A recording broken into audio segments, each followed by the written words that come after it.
As human beings, we are shaped and influenced by the things that surround us. This is a fact that's acknowledged by David when he writes Psalm 101. Please pause the video now and read it. David's writing this psalm as a king, promising to keep his integrity and to protect his court and his country, Israel, from any negative influences. But I think what he says is very important for us to take on board personally, right? Let's see what we can learn. We learn that David, right at the beginning, clearly has a hunger for God. Look at verse 2. He asks this question, when will you come to me? He wants God part of his life, part of his reality. And so maybe we start in this space. How do we make space for God to come to us, to be part of our lives, to be present and central and intimate with us? Well, the rest of the psalm answers that. We stop ourselves from being influenced by evil. We stop ourselves from being influenced by evil, then we'll make space for God. Just run through it with me. Look at a few things. I will not look with approval on anything that's vile. I hate what faithless people do. I'll have no part in it. Other perverse in heart will be far from me. I'll have nothing to do with what's evil. Whoever slanders their neighbour, I will put to silence. I won't tolerate people with a proud heart.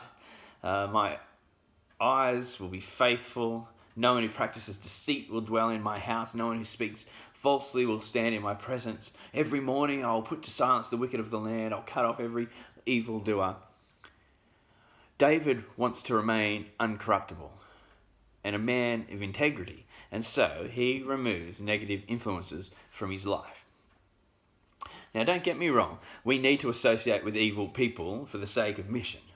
After all, Jesus, our master, was a friend of sinners. But whilst associating, we must not allow ourselves to be influenced or shaped by evil.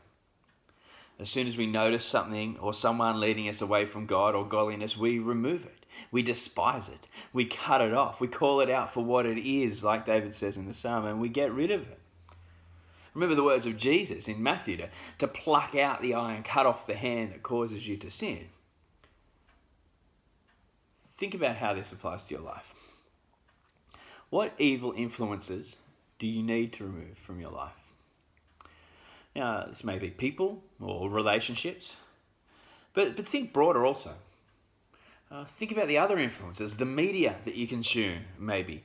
Online stuff, television, radio, even old-fashioned print media. Think about the things you allow into your life.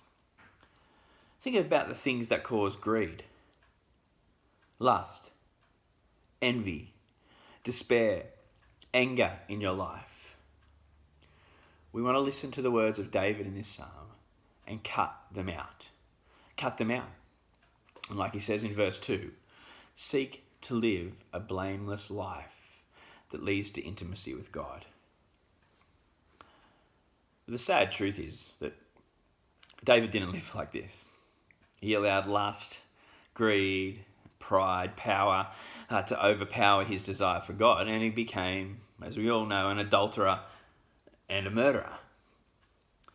And whilst we seek to live with integrity like this psalm says, we too stumble.